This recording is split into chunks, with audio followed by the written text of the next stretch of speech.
ऐसा रखेंगे गुरुवर के अनन्य भक्त श्रीमान प्रमोद जी वारदाना और उसके बाद तैयार रहेंगे प्रमोद जी जैन सेमरा वाले। मंच पर विराजमान राम लखन की जोड़ी से विख्यात मुनि श्री सुधा सागर जी और छुल्लक श्री गंभीर सागर जी महाराज जी को यथायोग्य नमन। महाराज जी, शास्त्रों में उल्लेख है कि दान दे मन हरस विषेक है। महाराज जी, मैंने देखा बुंदेलखंड में सांगानेर संस्थान का पहले तो ज़्यादा यहाँ चर्चा नहीं होती थी, लेकिन इस चातुर्मास में सांगानेर संस्थान की बच्चों को यहाँ जब श्लोक पढ़ते सुना देखा महाराज जी, तो मन बहुत ही प्रफुल्लित हुआ। और यहाँ के लोगों ने भले ही छोटा बड़ा जो भी दान दिया हो महाराज जी सांगानेर के लिए, लेकिन मन से दिया और लोगों को कहते सुना कि भैया पैसा दान दिया है, पैसा वसूल हो गए। तो महाराज जी, सांगानेर जैसी संस्थान से आज बुंदेलखंड वालों को ईर्ष्या हो रही, हमें तो हो रही महाराज जी। इसलिए क्योंकि बरनी जी को 150 वर्ष जन्म जयंती के लिए हो गए और बरनी जी के संस्थान आज अगर अपने स्वरूप में आ जाए महाराज जी, और कमेटी के आजू बाजू खड़े इन लोगों को सद्बुद्धि अगर महाराज जी आ जाए, और सागर समाज का महाराज जी, सागर समाज का ये पूरी समाज बैठी है महाराज जी, सबका एक ही सोचना है कि सागर बरनी भवन मोरा जी संगठन जैसी संस्थान बन जाए। इसके लिए महाराज जी हम लोगों को आशीर्वाद है, आशीर्वाद चाहिए है, और महाराज जी हम लोग चाहते हैं। इसके लिए देखो, सागर और बुंदेलखंड वो उपजाऊ भूमि है जिस भूमि में बीज बो तो कई गुना फलता है। राजस्थान तो बंजर भूमि थी, बिल्कुल बंजर भूमि थी। वहाँ तो धर्म की बातें चर्चा करना, धर्म की चर्चाएं करना कोई मतलब नहीं निकलता। लेकिन जब बंजर भूमि में संस्थान खड़ा हो सकता है तो उपजाऊ भूमि में क्यों नहीं हो सकता?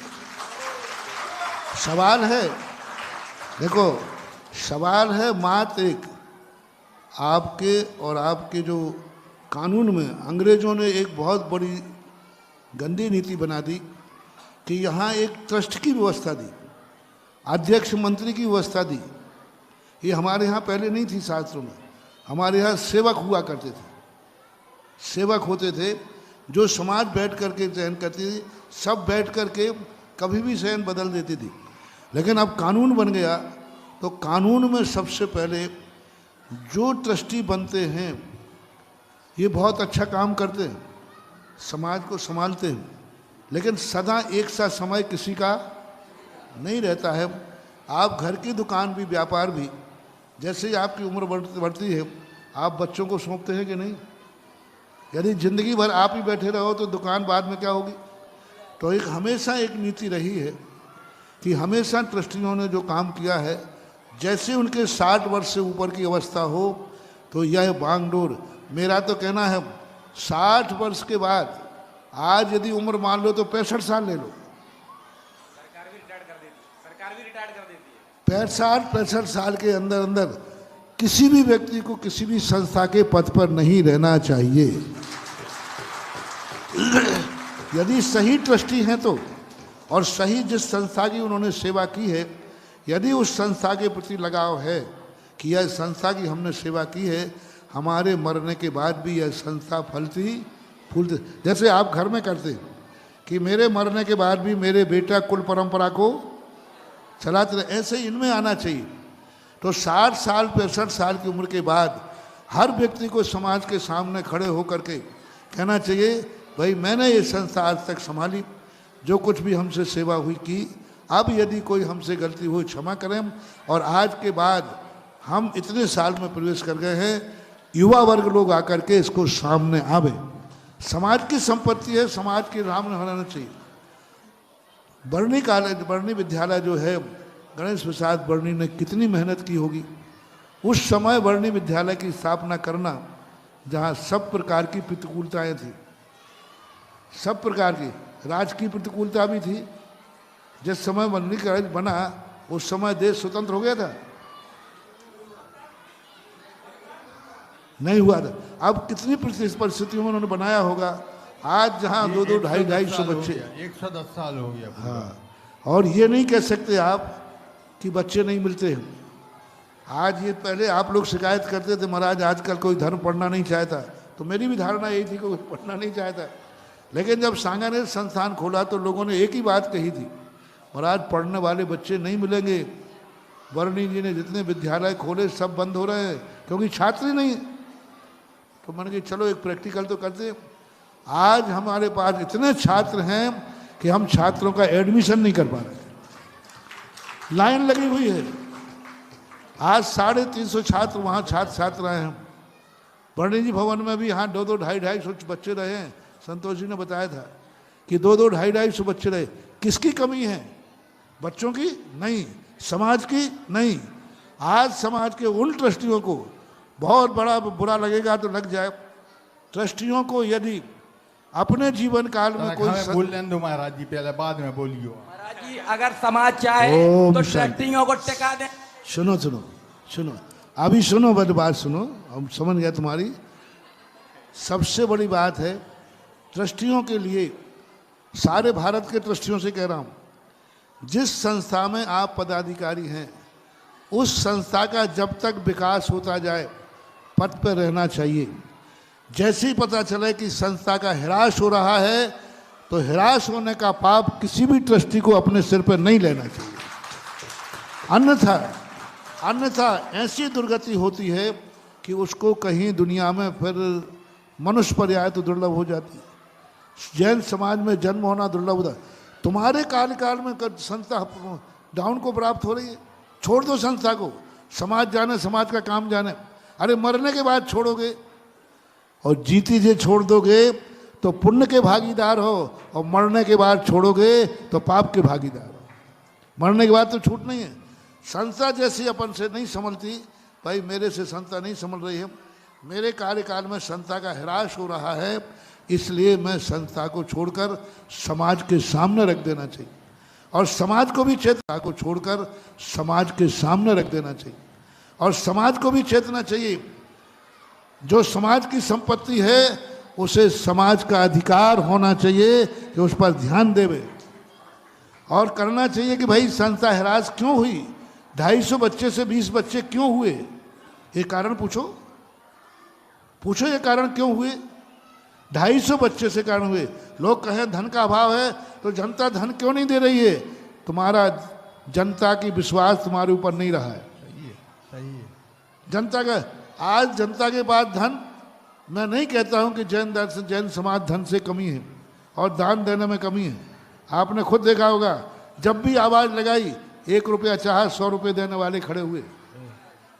ना धन की कमी है ना बच्चों की कमी है। तुम्हारे लिए जनता इसलिए धन नहीं देना चाहती है कि तुम्हारे ऊपर से जनता का विश्वास उठ गया है कि हमारे पैसे का सदुपयोग नहीं हो। आज ऐसे दानी हैं जिनको ये लग जाए कि मेरे पैसे का सदुपयोग है तो अपनी थाली की भी रोटी दान में दे देते हैं, अपने जेब खर्च भी दान में दे देते हैं, क्योंकि पैसे का सदुपयोग हो रहा है। जैसे अभी तुमने सांगानेर की बात कही, ऐसे ऐसे, क्योंकि वो देख रहे हैं सामने। वर्णी भवन भी, वर्णी का जो मेहनत है, मैं वर्णी जी के साथ बहुत बहुत उनकी भावनाओं की कद्र करता हूँ, उनको बहुत बहुत आशीर्वाद देता हूँ कि उन्होंने उस युग में ऐसा कार्य किया। लेकिन हमें दुर्भाग्य के साथ कहना पड़ रहा है कि वर्णी जी के भक्त होकर, वर्णी जी का बुंदेलखंड होकर के भी आज वर्णी की भावनाओं के साथ खिलवाड़ हो रहा है। वर्णी जी की संस्थाएं बंद होने की कगार पर हो गई। क्यों हुई, इस पर विचार करो।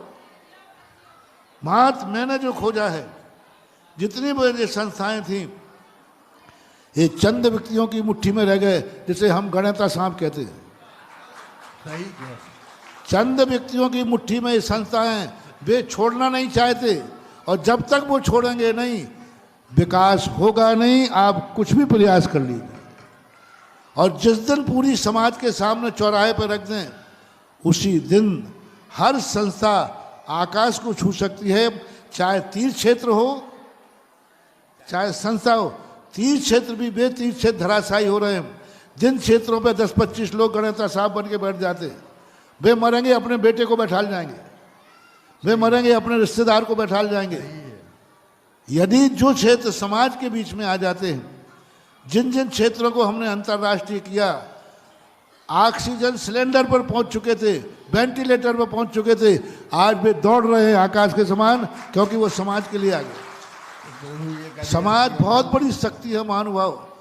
समाज का अधिकार यदि दे दिया जाए, समाज के सामने संस्था रख दी जाए, समाज इतनी ऊंची आकाश में उठा लेगी कि सांगानेर सेकंड हो जाएगा और मोराजी फर्स्ट हो जाएगा।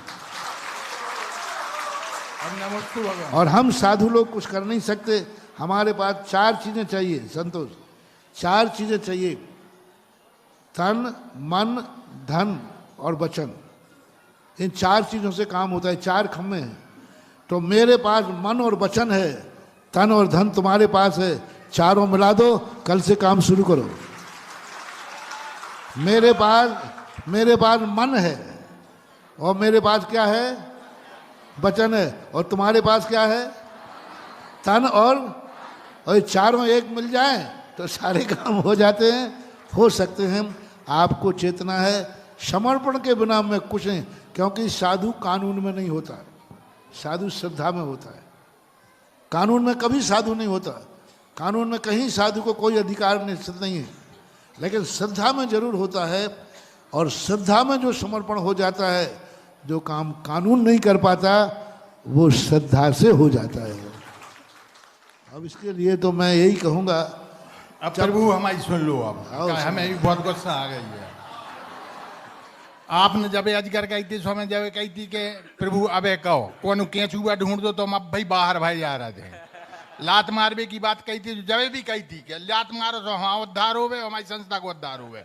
अब समाज के लोग पूरी हमारी बात सुनो। अब यहाँ के 15 ट्रस्टी हैं,